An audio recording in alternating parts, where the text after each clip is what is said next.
Yes, welcome to another episode of Road Lamb Live. I am your host. My name is Road Lamb, and I am here with my brother, my good friend Wolly Mcnair. How you feeling, brother? Alive. Yes, absolutely, absolutely. Um, so yeah, tonight, it's probably gonna be a different kind of show. You know, usually it's more like interviewee, and I'm asking questions, but this is my guy, so we probably just gonna flow. I got a couple of questions we gonna ask. We just gonna chop it up. Before we get to that, though, um, if you're watching this right now, thank you for tuning in. Make sure you like this video, share this with somebody, subscribe to the channel. If you want to support the show, you can buy me a coffee. That link is scrolling down at the bottom, buymeacoffee.com/roadlamb. I appreciate you. I appreciate the support. And with that being said, Wolly, you know I got to start with my favorite question.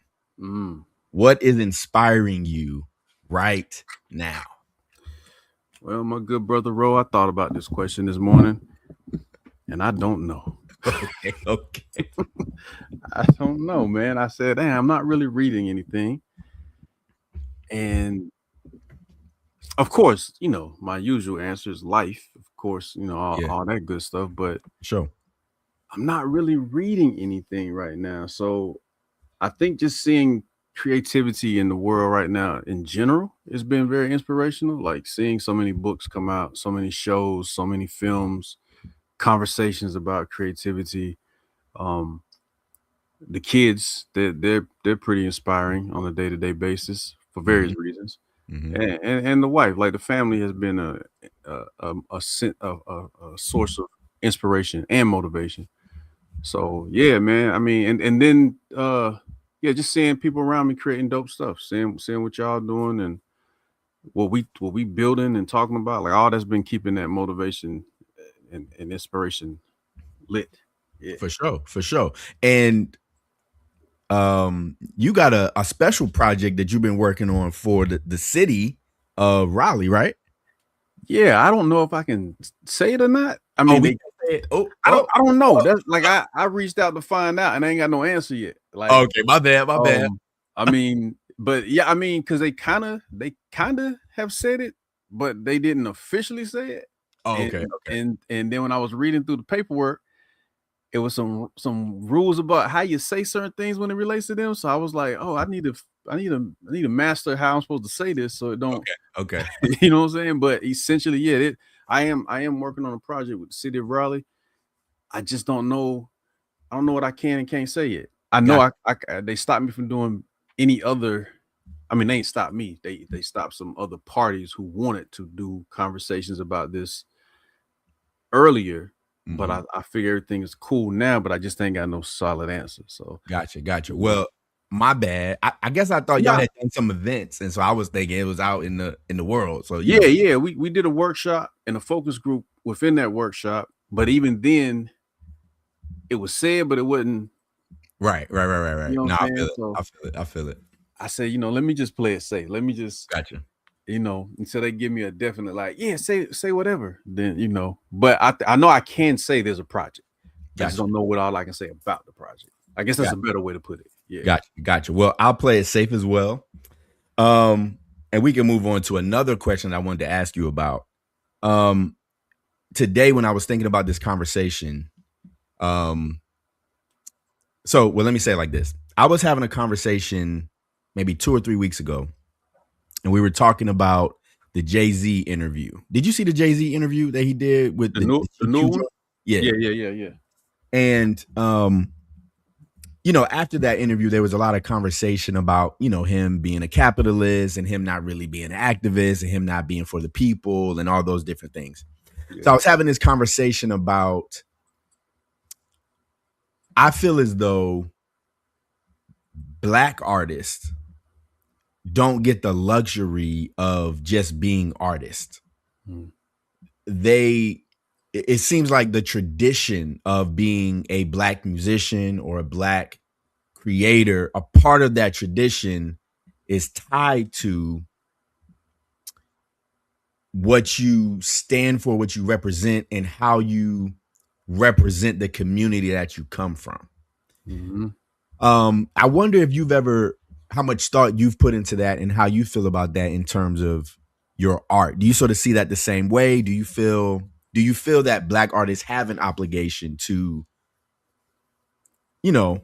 put on for the city, if you will? Yeah.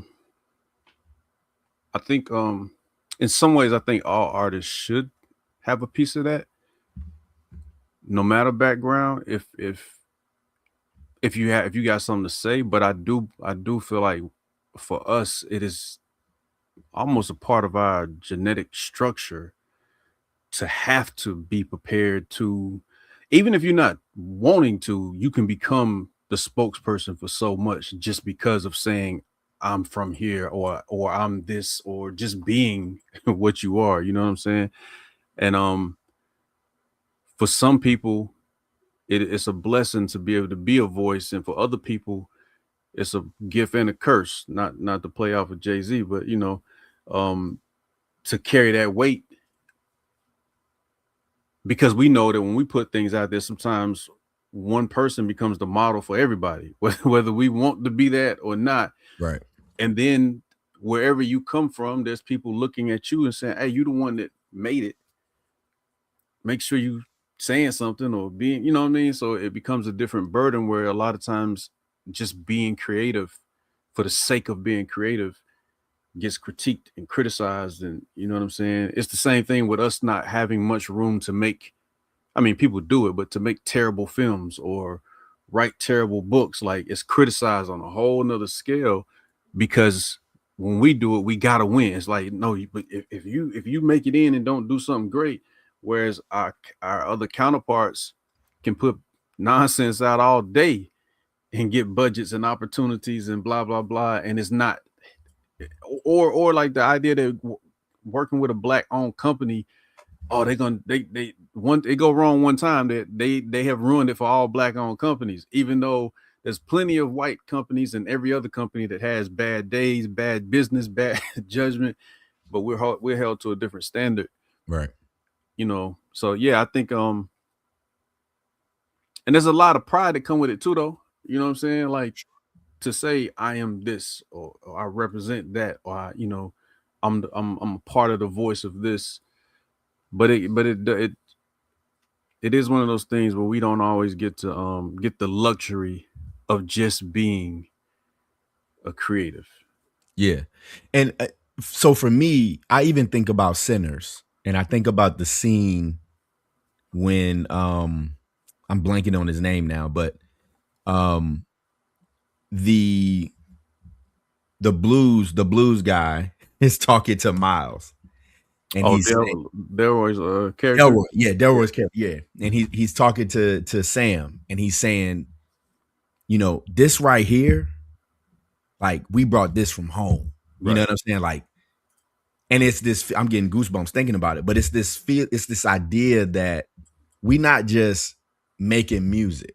And even as I think about this off the top of my head, you look at how he's taking it like, so this is a call, right? Like, this is our home. And then you think about when the vampires show up and they say, yeah, we play music. Dun, dun, dun, right. Yeah, they just out there kicking it. You know what I'm saying?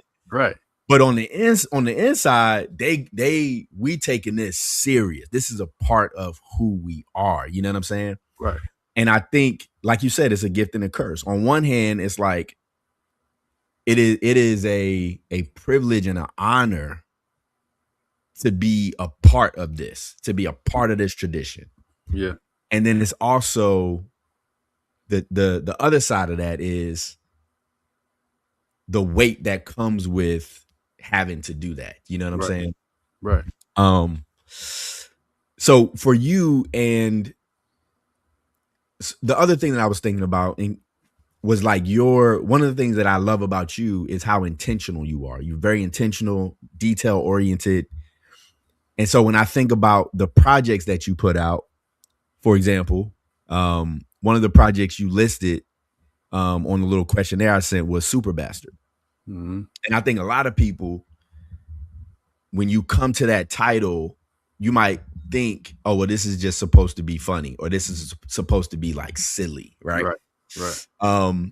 But me knowing you, I would wager it's probably not just supposed to be silly. You know what I'm saying? Not at all. Yeah. So I think my question for you is, my guy, what's good, bro? How you feeling, man? Mr. Ortiz, what up, brother? Yes, sir. When you're putting a project like that together, what is your thought process when you're building something like that, knowing this is how people are going to perceive it, this is how people are going to, receive this piece of art, and also understanding, but this is what I'm actually trying to hit them. You know what I'm saying? Yeah, I mean, in the case of Superbasket, particularly, that project was pretty much spawned when Mike Brown got killed, was murdered. And it most of the time when I'm doing something, there's something in real life that sparks it, whether good or bad. You know what I'm saying? And a lot of times from that, it'll just be the rabbit hole of thoughts and ideas and whatever. Even, like picking the name Superbasket, there's a legitimate reason for the name, but then there's also the thought of, like you said, like, how does this play out when people read it? Right. Like, does it spark conversation? Does it spark interest? Does it make someone say, what is this? And if they pick it up thinking they finna laugh and then realizing they not, do they continue? Or if they pick it up thinking there's something more to this, what is this about? Hell, if they pick it up angry, why would he say super bastard? Like, why is what like kind of child is this that he's putting? You know what I mean? So, but a lot of times, it's hoping to leave something with people, one way or the other. Mm-hmm. Whether they remember it because of the name, they remember it because of the conversation, or whatever it might be.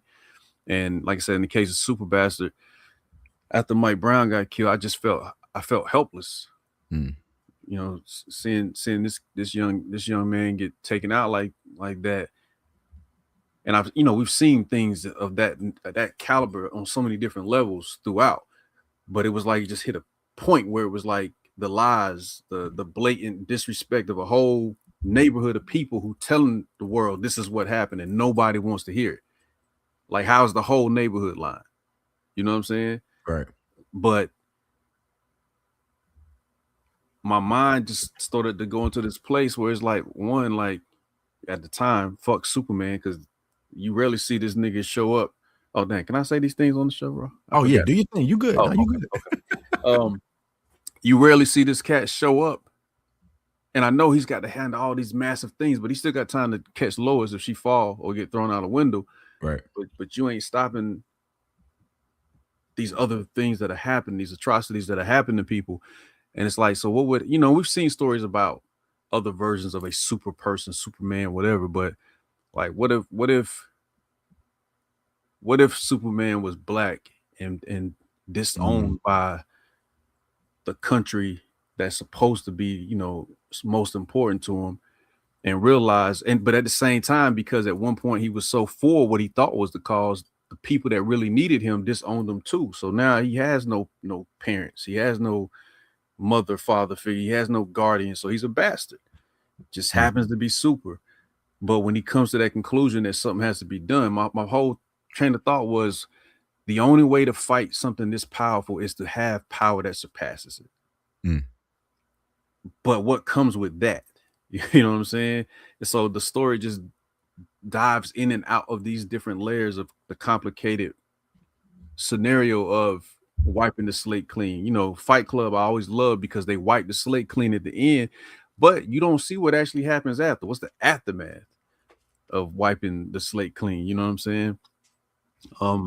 But like I said, a lot of times, Superbasket, Fairy Tale Nights, even King Supreme, it's always about the other layers of who a character is, and the things that made them what they are, led to them becoming who they are, or do what they do, or whatever it may be. That was the one thing I loved about Black Panther with Killmonger, and seeing the other side of why he looked at the world that way. You might not agree, but seeing why he looked at the world that way, because I know people like Killmonger. You know what I'm saying? That, I mean, their family wasn't rulers of a whole secret society, but just saying like the environment that you come from can sometimes spark your train of thought, your way of thinking. I think a lot of times those stories either get heavily convoluted with this one aspect. Oh, that's a tough person right there, or that's a gangster, or that's this. But it's like there's so much more to who a person is than just that outer shell or that image that they having to uphold, you know. And so a lot of times I love exploring who a character is and what makes them that and what makes them function and tick and think and do what they do, why they do it, you know. So, and then sometimes things are not as serious, not as heavy, but it's still the joy of we're creators, so we get to really sit down and create, you know what I'm saying, and find reason. And you know, I don't know if that answers the question, but no, it definitely answers the question. Alex Ortiz asked, is it out now? No, sir. You have not been under a rock. It's on the way. It's on the way. It is. But again, and being intentional, like I feel like I could have had both of these books out so much sooner if it didn't matter as much. But then there's the aspect of it where sometimes things start mattering so much that you overdoing and overthinking and overanalyzing and so now you like, yo, I've been working on this for how long? And I still ain't, you know, happy with it. So sometimes you do got to just let it go. Like, here, let me just put this out. But, you know, I'm also at a place in life where when I put things out now, I really want to walk away feeling solid about it. Like, I don't want to walk away feeling like I got it done. I want to walk away feeling like, yo, especially when it's things more close to heart, like Super Bastard and King Supreme are. But yeah, Alex, they're not here yet. They on the way though. You not under the rock. Those books are under the rock. We pulling them out. We pulling them out from under the rock right slowly. Slowly but sure. Trying not to scratch the cover, but we pulling them from under there. For sure. One thing I was thinking about when you was talking, so I've been listening to this guy. Have you heard of Crutch Calhoun? Yeah, I've heard the name. I don't know that he got a podcast or something? No, he's a rapper. He's from Jersey. Somebody mentioned that name, but I don't know if it was in a good way or a bad way when they said it. I don't know, but this nigga be rapping. Yo, I gotta send you his stuff, bro. Like, he got this joint with Dave East is on it and Jay Stone is on it. That's Nipsey's guy, right? Yeah. The joint is called Nipsey Voice. Bro, this joint. You know what? I might have heard that. Maybe that's where I heard him at. That joint is cold, yo. I gotta send it to you. That joint is cold. But I've been listening to his stuff, and I really like his music because he has like this. It's like soulful. I mean, it's like gritty, like street rap, but he has like a very like soulful, like story to it. You know what I'm saying? Like, you know, his dad. One of his verses, he talks about how like his dad got locked up, and one of his family members actually took the stand. And against his dad, you know what I'm saying? Like he got that kind of story. And he has this one song called Freedom. And at the end of the song, he says, free to, what does he say? Free to guys, he says free to dealers, free to killers, free to real niggas. Mm-hmm. And I think that's such an interesting statement because, and I feel like I'm talking a lot right now, but I'm gonna get to the point. When he says that, I know that there's this conversation about y'all running around talking about free those guys in prison when they serial killers. They've done this and they've done that and whatever, right? And when you was talking about Super Bastard, I was thinking about how we don't say free to killers because we cool with them being killers.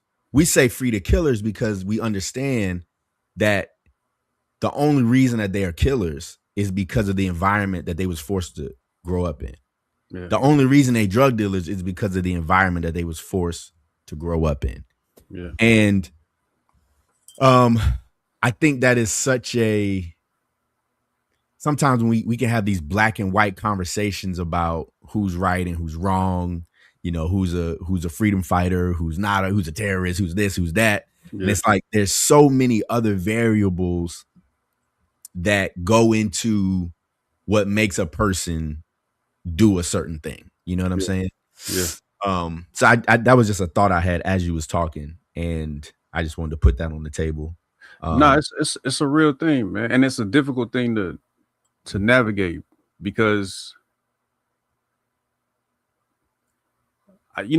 people say a lot of things until they're in a situation, but most people, if they got somebody they care about that does something wild, it doesn't mean that they care any less about that person.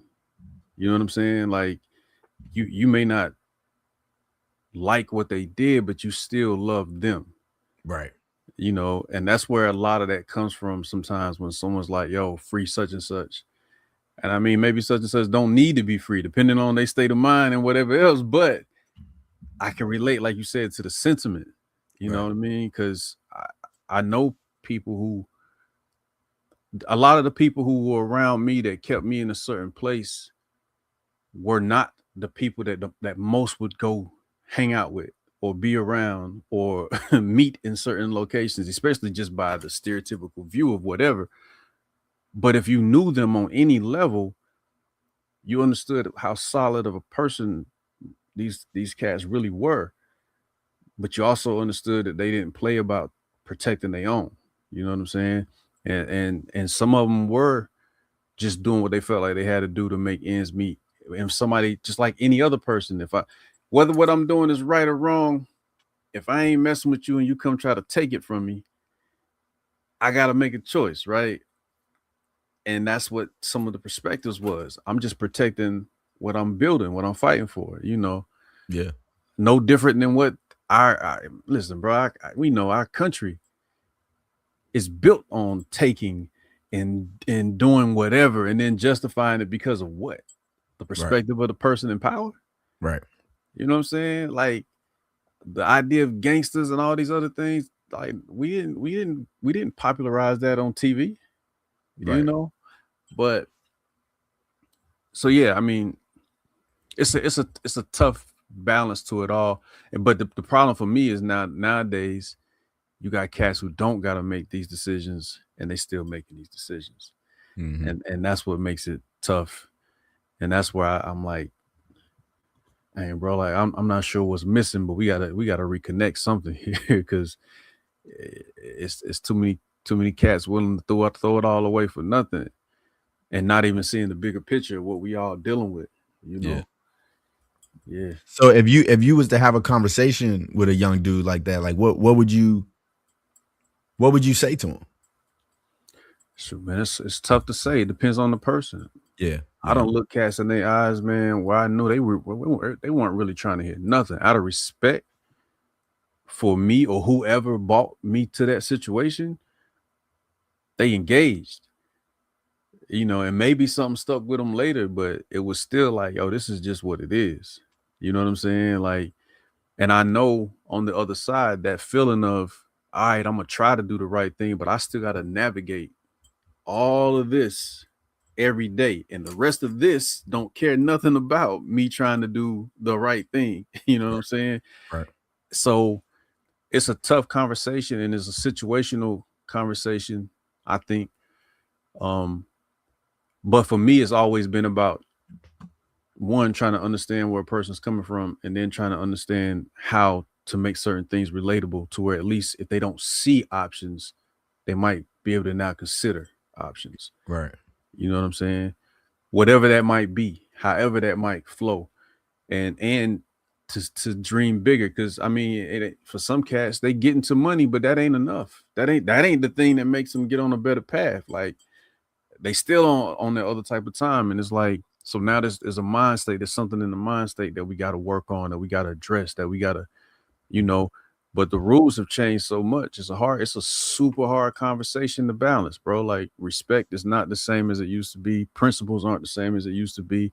You know, I got people, loved ones who every time I see them, I'm careful about how I respond to certain things. You know, something might have happened, and I'm like proud that they held what they were supposed to hold down, but immediately concerned that everybody's congratulating that act so much that they lose sense of why it went the way it went and what could or couldn't have been done possibly if there's even another option. So, it's a tough thing to navigate, man, because at the end of the day, I just want to get us our people in a better place, and I just want to be meditating and hovering over the waterfalls, and you know what I'm saying, like at peace. You know what I mean?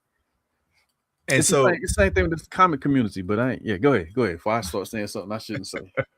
yeah, I did want to ask you about the waterfalls too. Let me write that down. But I think we're sort of answering our earlier question, right? Or our earlier conversation about the tradition and the responsibility we have as artists. Yeah. Because we're from a marginalized community, you know what I'm saying? And we see some of the things happening. If you care, you want to speak to that. You know what I'm saying? You want to do what you can. Like you said, you see what happens to Mike Brown and you say, I feel helpless. I'm turning to my art because I know that's what I got. You know what I'm saying? Like, I know I got that. You know what I'm saying? Right. Whereas if you're from a community where you ain't had to worry about none of that type of stuff, then yeah, you got the luxury to just make whatever. You know what I'm saying? Because what you speaking to. But that also gives our art a power. Yeah. Because we actually are speaking to some real stuff. You know what I'm saying? For sure. If we choose to take on that weight, you know what I mean? Yeah, for sure. But I wanted to ask you about the waterfalls though, because that's part of your brand at this point. You know what I'm saying? Like, hey, I'm just trying to be under some waterfall. I'm trying to float. You know what I'm saying? Trying to, this, that, and third. What are some practical things that you do to, when you feel yourself not under that waterfall, you say, I gotta get back under the waterfall, right? I gotta get back to the peace. Yeah. What are some practical things you do to find your way back to that space? I mean, honestly, bro, I don't even know if I've gotten to the waterfall. I just be aiming for it. No, you've got there. I think I've had moments where I sat by, like, you know how you got to climb up the mountain to get to the but you're gonna pass the river and you're gonna pass the little lake and until you get but sometimes, bro, like I just think about my kids, because even without them knowing it, they've gotten me through some tough times. You know what I'm saying? Thinking about my wife at times, even the decisions my mom made before I was born, where I didn't have to be here. You know what I'm saying? Like sometimes I just need those things to like zap me back into, hey, you here for something, whatever it is, no matter how big it is to the rest of the world. There's people that it matters to, and it needs to matter to you. Then the other thing, man, like simple stuff, man, like get on GTA and destroy something. I ain't gotta worry about no repercussions in that world, right? So the simple things for sure. You know what I'm saying? Take a walk right quick through the neighborhood or wherever, just to air your thoughts out in a different way. Being a illustrator, you spend so much time in your own head too. So sometimes you kind of get lost in that, and you gotta pull yourself back out. And I don't have no problem being to myself, but I understand sometimes you gotta interact in other ways. And then I play puzzle games, man. Like Tetris has always been a calming component for me. That sounds crazy, I know, but like chess, checkers, Tetris, I'll jump on a chessboard anytime. It don't matter whether the person I know is a million times better. It's just the act of it. It forces you to think. Checkers, same thing. But Tetris, years ago in my much, much younger days, I would come home from a long day of whatever life was and dedicate a couple of hours to just playing Tetris. And it would bring me so much peace because my mind would be dealing with the puzzles of life while dealing with the puzzles of trying to get these Tetrises and get this high score up. You know what I'm saying? Yeah. So little stuff like that, man. Of course, other things that everybody do, try to find something to watch, but I don't watch as much stuff as I sometimes want to, but I just find some things don't hold my attention or bring peace. in a way where it's like, all right, I'm gonna go do this instead. But man, just stuff like that, bro, and chopping it up with my people, yelling with the Bequest brothers about something we working on, but all those things bring a certain sense of humanity, and Groundedness. Yeah. yeah, you know what I'm saying. So yeah. So the Tetris thing, it didn't sound crazy. I actually was shaking my head because so right behind you, I see that Rubik's Cube. I Oh see the yeah, Rubik's yeah. Cube. And There's I about was 10 of them back here. pause. I was thinking about you the other day because I was playing with a Rubik's Cube and I could not figure the shit out. And I was like, man, how this nigga Wally do this shit, bro? Yeah, man. I was like, yo. So I don't even know how many of them I got back here, and I try to buy new ones, or my kids and wife will buy me new ones at random. But every year, however many Rubik's Cubes I do, somewhere between the beginning of the year and the end of the year, I try to solve every one of them. I have them mix them all up, and then I work on solving them. And normally when I start with the first one, I got to go find, because they're all based on algorithms, right? Right. And there's key patterns to them. And I first started doing them, like my whole life, I could never do no Rubik's Cube, bro. Like when I was young, we just, the old ones had stickers. You just take the stickers off and be like, man, put these joints, and then be like, yo, I solved it. Oh, But but 1 year a lot was just going on, and I think somebody in the house, I think my son had got a Rubik's Cube. And I was like, yo, I'm just gonna sit here and work on this Rubik's Cube until I figure it out. I'm gonna look up everything I can look up, watch all the videos I can watch, try different things, and just see what happens, bro. And it was a different type of frustration that took my brain off of life's frustrations. And it was also something to strive for. And when I finally solved it, I immediately took it to my son, showed him what I had figured out, what I had learned rather, and then he applied it and solved one. And so then it was like, yo, I'm gonna make this a part of my yearly to just get myself back on track in certain ways, and of course, because I don't do it on a regular, I'll forget sometimes, because there's a couple different ways you can solve them, but there's certain things that are just basic. If you follow this, you're gonna solve it. Problem solving, So the Rubik's Cubes, man, anything in that world. My aunt Glenda, who passed away, she used to give me crossword puzzles every Sunday when I would see her. And just be like, yo, finish this, do this. You know what I'm saying? Not on some like, you got to do it, but it was like, yo, challenge yourself, take this time and do this. And it will bring me the joy of trying to figure it out, and the joy of taking it back to her and having done it correct was just a rewarding thing that stuck with me. So I think that's why I all this stuff is and growing up, trying to sometimes being analytical and observant of everything around you can be the difference between whether you make it out of a situation or not. right. And so it made it to where that attention to detail was important to me. Not saying like I'm perfect or I know I see everything, but your intuition is important.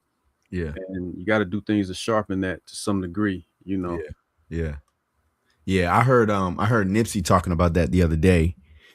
Now I'm blanking on the song, but he has that one song where he talks about, he says something like, I can't sleep if the T's not crossed and the I's not dotted. Like, right. I can't.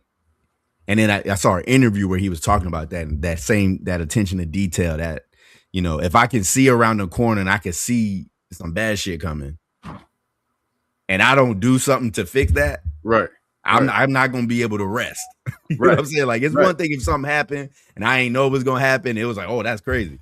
That's different. But if I know that this could happen and I don't do whatever it takes to remedy that before I get there, no course of action. Yeah. I can't walk away from that. You know what I'm saying? At all. And sometimes sometimes like my wife used to, she used to think I was a little overtly, I don't even know the word she would use, but we go to restaurants. I can't sit with my back to the door. I don't like windows behind me. And if I do sit with my back to the door, it's got to be somebody I know who paying attention like I pay attention. Until she was in a session for her job where they brought in like the sheriff's department, and they were just talking about basic protocol to keep yourself safe, being alert, paying attention to detail, and everything he's saying. She like, this my husband be talking about. Like, what the hell wrong with both of these cats? Like, you know what I'm saying? And so she was like, yo, my husband be on this type time. He like, yeah, because he trying to survive. Like, he likes to live. Yeah, he came from somewhere he learned. I can't stop everything, but I'm gonna try to be in tune enough to do what I can, when I can, where I can. You know what I'm saying? Yeah. And it's the same thing with moving through life, bro. Like, sometimes your gut tells you, and you need to listen with decision making and process. And should you put this out? Should you not put this out? Should you do it the way that the world is doing it? Should you break the mold and do something that everybody gonna tell you crazy, you insane? Don't do that. That's stupid. You know what I'm saying? Like. And so sometimes you can't throw caution to the wind and just jump out there.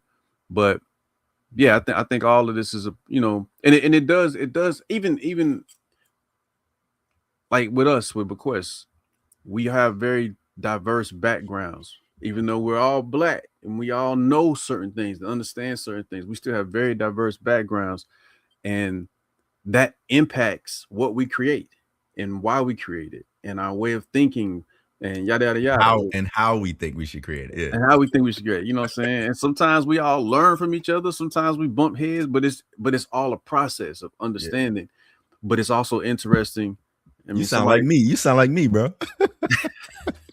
I damn near feel like somebody should do a study on us though, because I feel like the four of us represent a wide range of who our people are. You know what I'm saying? Yeah. And because we all still somehow come back to the basic fundamental elements of speaking for something, pushing for something, doing something, coming out of nothing and nowhere, or what others would consider nothing. You know what I'm saying? Right. So yeah. But I think that's the thing, right? Like you want to be associated with strong people, right? You want to collab with people who have strong visions. Yeah. But the other side of that is they got strong visions, just like you got a strong vision, right? Yeah. And so now it becomes, all right, how are we gonna, I know you got a strong vision and I love that about you. Right. But also I got a strong vision. And so now we got to figure out how to make this thing, you know what I'm saying, feed each other. You feel me? Yeah, where the balance is. Yeah. Right. Where's the balance? Where's the balance? So switching gears a little bit, because this was another question that I wrote down that I wanted to ask you about. Does your favorite things about art and the process of making art, has that changed? And if so, in what ways has that changed over the years? When you say change, you mean like have I started sort of doing it differently from how I might have did it 5 years ago, 10 years ago? So I'll give you an example. Yeah. When I first started writing, my favorite part of the process was the first draft. Like I just loved being able to say, it's blue sky, like anything can happen. Right. I'm just creating. Right. Over the years, I think I'm starting to like the revision process a little bit more. I'm starting to like, I still like drafting, but I'm seeing the value now in having that draft and know, okay, that's not quite what I'm going for. Right. And then spending the time to make it what I want it to be. You feel me? Right. So I just wonder, as an artist, you may have started out liking, I don't know nothing about art, so bear with me, right? But like you may have liked the inking part. Yeah. But now you like, I really more so like the cross hatching. Yeah. Yeah. That's all valid. I think to this day, the sketch part of it all is still the most peaceful and fun part. Mm-hmm. Because there's no rules and you just going with the flow and seeing where you go, or seeing if you can make what you kind of envision it at least kind of happen. And it doesn't have to be perfect. It's just, can I get this general idea down? Right. But in the overall process, from a freelancer standpoint, I used to love getting to the point of finished inks or colors, because by the time I'm finishing the inks. Either I'm handing it to somebody else, which means I'm done, or I'm about to color, and the colors will always, even though I'm not the greatest, like I don't consider myself the greatest colorist at all, but I know when I get to this point, all the different phases of just getting the drawing done are complete. So it's like, okay, now we're here, we can relax a little, we can slow down a little, we can, you know what I'm saying? Today though, overall, I don't know, man. I think all steps are exciting for different reasons depending on what the piece is. Yeah. You know. So yeah, it just kind of depends, because some pieces I'm just happy to get it drawn at a period. Like, oh, I was able to do something that kind of looks like something. And the other pieces, it's like, yeah, this looks wild in this phase. Once I get it to this better rendered version, yeah, you know, amazing, you know. So it kind of flip flops. Yeah. And I love what you said there too, just about when you say like the different parts of it are like, I don't know if you said it like this, but the different parts are exciting in their own rights. You know what I'm saying? Depending on the project you're working on, depending on, you know, it can be different for everything. Yeah. And I think that that's really true too, right? Like if you really love the process, then you're going to love whatever. You might not love it, you know, it might be difficult, but you're going to see the value in every step that you got to take, because it's ultimately they feed each other and they're going to get you to that end point. Right. And as you were talking, this might be a little bit of a tangent, but when you said that, it made me think about the conversation that we was having as Bequest. And you know, we was having a conversation and you made a statement. You said it's all connected. You know what I'm saying? We were talking about something around like mental health and, you know, making sure we take care of ourselves. Yeah. And you said it's all connected. And I wonder if you could, I felt like that when you said it, I was like, damn, like it is all connected. You know what I'm saying? And I just wonder if you could speak to that idea of, you know, our mental, our spiritual, our physical, just being all feeding each other. You know what I'm saying? Yeah, I mean, you know, I ain't no expert or nothing, but he's an expert. Go ahead, Wally. Nah, you know, but you know, it's just self-reflection. Like everything and just speaking for myself, everything that I do is impacted by everything that I do or don't do. You know what I'm saying? My thoughts, my energy, like anger, trying to draw while I'm angry is either going to help bring me back, or I'm just get more frustrated depending on what's happening. But the energy I take into it may be very reflective of what I'm creating or why. I have stories that I only made because I was going through a bad, hurtful time. And it was like, I just wanted to be destructive. I just want to, so everything that I'm thinking, the energy, the lines, like all of that, you know, so keeping ourselves grounded and centered, you know, and not to get into what people's beliefs are, but I believe having our physical in a certain place, our mental in a certain place impacts our spiritual. It impacts the energy that flows through. It impacts how, you know, even thinking about like chakras and how, you know, ancients feel like things can be clogged and blocked, and you may not even be able to be your full potential self in certain situations because you are bogged down by stress, which impacts your health, impacts your heart, impacts your blood flow, impacts your breathing, you know what I'm saying? So it's like all these things. There's people out there who work out every single day and still have heart attacks and things of that nature because there's other parts of their life that's probably not as in tune. You know, they present great, but there's other things going on spiritually, mentally, you know. And then it could be a cat who seems like he eat hot dogs every day, but that cat lived to be 100,000, you know what I'm saying? Because all these other aspects are better balanced and they help with those other things. But everything that we do, I'm a firm believer that it all impacts, it all connects at the core to who we are, to what we're trying to do, where we're trying to go. If you don't have your mind straight about your money, if you don't have your thoughts straight about life, if you don't have certain things, you know, just balanced, and even with balance, I say this all the time. My OG used to say that balance is not these perfect scales. Balance is that cartoon character on the log going down the river, running on one end, trying not to fall in. You know what I'm saying? Like, that's balance. And if you do fall in, if you survive and don't drown, you got to climb back up and get back to it. You know what I'm saying?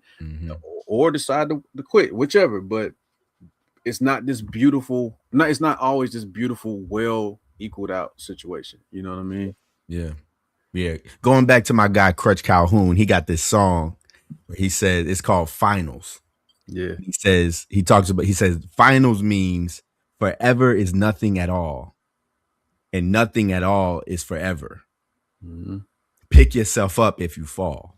And I just thought about that when you said that, right? It's like, yeah, you trying to keep yourself from falling in. It's like, do everything you can not to fall in. But if you do fall in, hey, pull yourself out. You know what I'm saying? You good. You know what I'm saying? Like, like guess what? It ain't over. Like, you know what I'm saying? Yeah.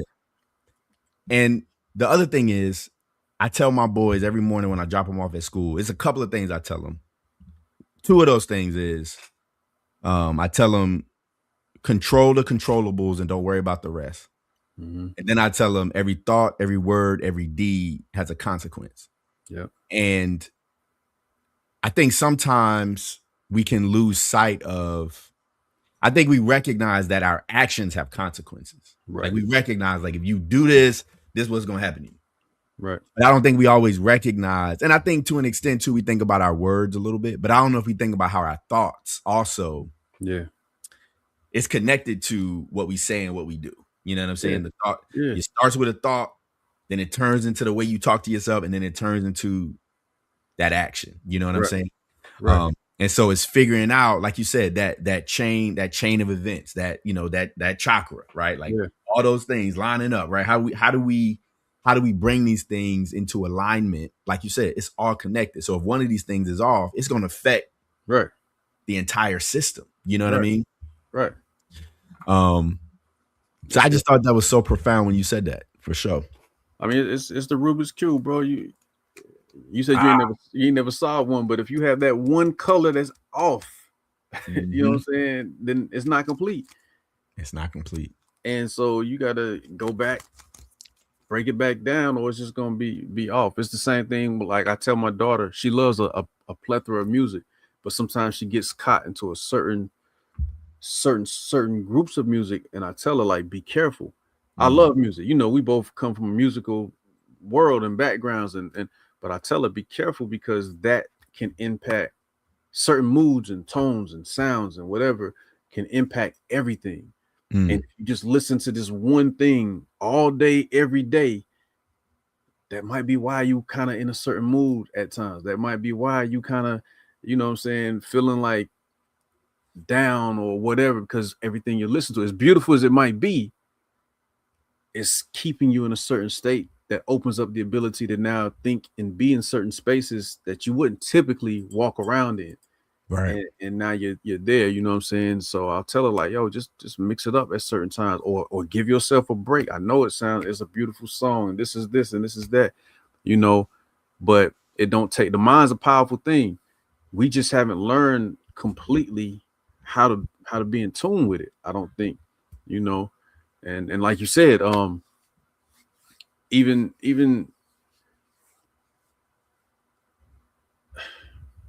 the thoughts, I think, you know, even with the word, I think a lot of people are becoming more in tune, but most of us still sometimes slip up and just say and do without thinking deeper into it before we saying it, you know. But that's why some believe that you should think about something 3 times before speaking it, just to give yourself time to really make sure that that's what you want to say, process it, and say it correctly. But even with our thoughts, and thoughts might be the closest thing to true prayer, if you, whatever you want to deem prayer, that we have, you know what I'm saying? And so if we don't really take a moment to consider that, because we too busy with the imagery of, well, I was thinking this, but I said that. Yeah, but where's the truth going? You know what I'm saying? So I've been at, you know, very, very active in trying to be more in tune with my thoughts and the energies and the whatever, because I do believe there's an aspect of all of that ties into how things go and can go, and even the ability to redirect things from certain places. You know what I'm saying? So Yeah. And I don't know how deep you've looked into Eckhart Tolle. Have you read Eckhart Tolle? Mm-mm. So Eckhart Tolle, he's like I don't know if he would call himself a philosopher, but he talks about how so like if you have a thought, right? Mm-hmm. This is about to get crazy. If you have a thought, a lot of times we think like these are our thoughts. So Right. like you have a thought, you're like, oh, I have these thoughts. Yeah. But his thing is like, and this is not his, I think he got this from Buddhism. Okay. But the idea is that the very fact that you can hear your thought is proof that you are not the thought. You are the being that can experience the thought. So the you, like, so when you ask the question, who am I? The Right. you is the most silent part. It's like that silent part of you, that's you. Right. Everything else that you experience is all a part of your experience. So you have a thought, you didn't think that thought. You're not that thought. Like that's not. So somebody might say, I'm beautiful. Right. And they think, well, I thought to myself, I'm beautiful. Well, no, you didn't actually think that. You heard that thought. Somewhere in the world, yeah. Yeah, you heard that. And the you that is silent on the inside of you is what's experiencing those thoughts. Right. It sounds crazy, but when I read that, I was like, and it took my meditation to another level because it allowed me to say, okay, I'm not here to control the thoughts. I'm just here to experience and observe. Oh, this is what my mind is doing. Right. This is what's happening in here. And I'm not none of this. I don't got to be none of this. Right. You know what I'm saying? I don't got to be that angry thought. I don't got to be the sad thought. I see it there. I feel it there. I feel it in my body. All of it's there, but I don't have to attach to it. You know what I mean? Yeah. Yeah. I think all that ties into the reality of what free will and choice is. If we can ever get aligned with that, you know what I'm saying? Right. Like I be in the house sometimes and stuff be happening. My wife be like, "Yo, what's up?" I say, "I'm just Dr. Strange in it right now." Like, what you mean? I say, "Yo, I'm trying to see all the possible outcomes and options and things that's being thrown," but I never looked at it in the way you just broke it down. Because I mean, a lot of things that we do have going through our minds come from outside, or maybe inside, but it comes from, you know, somebody who feels like they're not beautiful.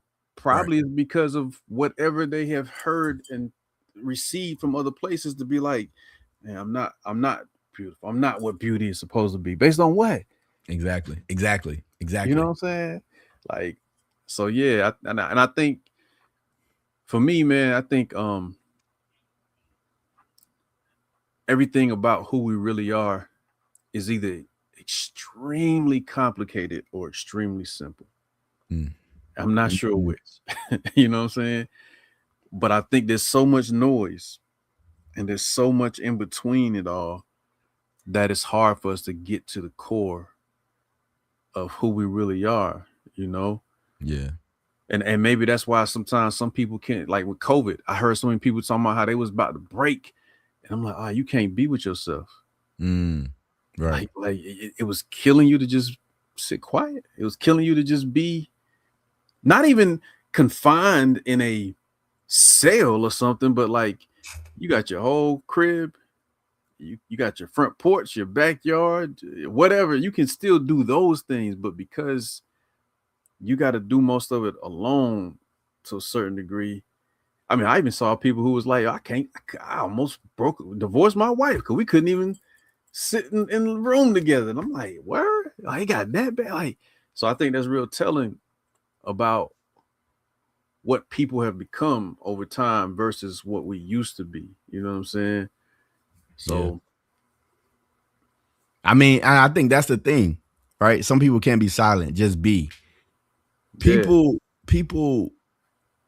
really just don't like themselves. Yeah. And so when it's silent and you still and you by yourself, you got to sit with you. And that's sometimes what I think about when I see people like, and I'm not saying it's wrong, you know, I don't have a problem with people going out and doing stuff, but I know that sometimes people do stuff all the time, like because they just trying to cope with the fact they don't want to be with themselves. Yeah, they running from something. Right? Yeah, like I tell my wife all the time, like I love the world and its existence and what it could be, but I don't gotta be out in it to be at peace and happy. You know what I'm saying? And I've always wanted to just create and be able to put it out to the world and do it at what you may, and on occasion pop out. But I ain't never been I want to be in the forefront, be seen. I mean, one, growing up a certain way, being all in the spotlight ain't good. You know, we joke about me not wanting to take pictures and all that, but I also grew up very spiritually, where it's like there's a certain peace to the silence and to the being reserved and pulled back. And you know, that might not work for everybody, but I just think people do run from who they are, from having to face themselves or the realities of so many things. And maybe that's why so many people are angry a lot of times over the simplest things. You know what I'm saying? And it's like, man,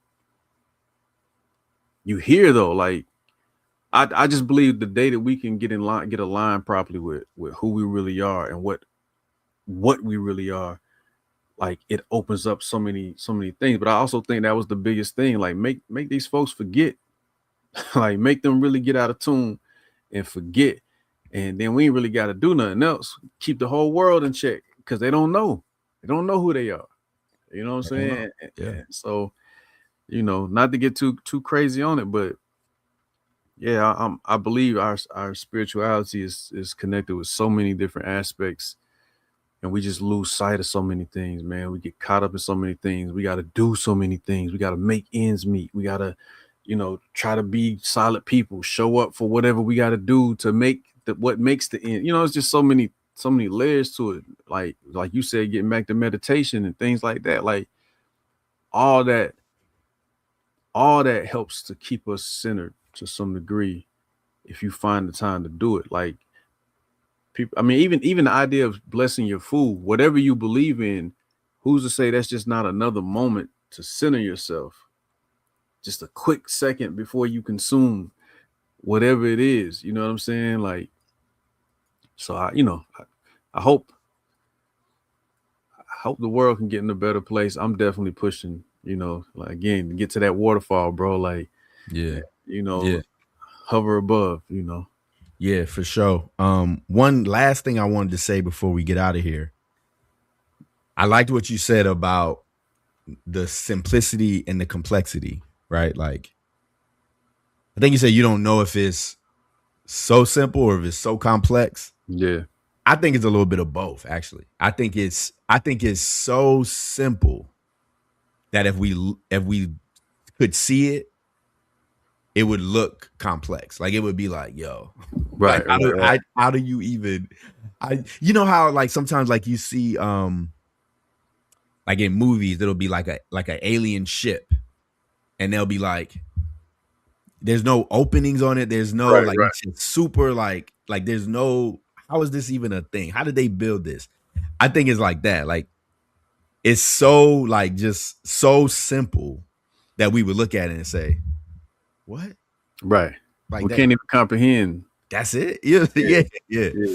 But yeah, before we get out of here, you got anything you want to plug? Anything you want to tell people about? Anything you want to share before we appreciate you, Robert, for tuning in and for sure, Robert. Something that you found some value in, bro. So I appreciate you, man.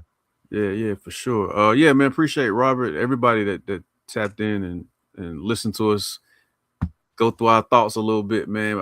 I just think stuff like this is good sometimes, bro. For sure. Nah, I mean, look, as far as the business side of things, Pakuma is on the website. You can get to that at my socials, at my Instagram at Wolly V. That's at WOLLYV. There's a link in the bio to my website, which is onceemperors.com, but you know, the link is there. But outside of all that, bro, the things that we all cooking behind the scenes that we still building, getting right with. Man, I just want to say to the people, bro, like, regardless of what it feel like out here in this world, what it look like, what it seem like, you here for whatever that might be. Make the most of it every day, bro, because this shit ain't promised. And even if it is promised, I tell my kids all the time, I don't care if I got 1,000 years on this planet. I don't want to look back regretting nothing from this day forward, bro. Like, I want to make the most of it, enjoy it. And we ain't perfect. Also, give yourself grace. We ain't perfect, but let's just strive to be solid people and keep elevating on whatever scale that looks like for you. And just keep moving. Don't let the nonsense throw you off or cheat you out of your position. I swear, bro. Sometimes I be wanting to do something to people, but it's like, what's that gonna get us? You know what I mean? So yeah, I just want to push that, man. Like, of course, tap in. But hey, man, y'all just live, bro. Whatever you do, live. And that's that. Before we get out of here, Wolly, I appreciate you, brother. I appreciate you coming through. I appreciate you sharing your wisdom. It's always a pleasure. Appreciate you, my brother, and learn from you and listen to your wisdom. Man, we learn from each other, bro. I appreciate you, bro, for sure. I'm gonna get Ro some more Rubik's Cubes for Christmas. We're gonna solve them. For sure. I'm gonna be working on it too, for sure. Yeah. Y'all like this video, share this video, subscribe to the channel. Thank y'all so much for tuning in. Y'all already know I love y'all, and I'll see y'all soon. Peace.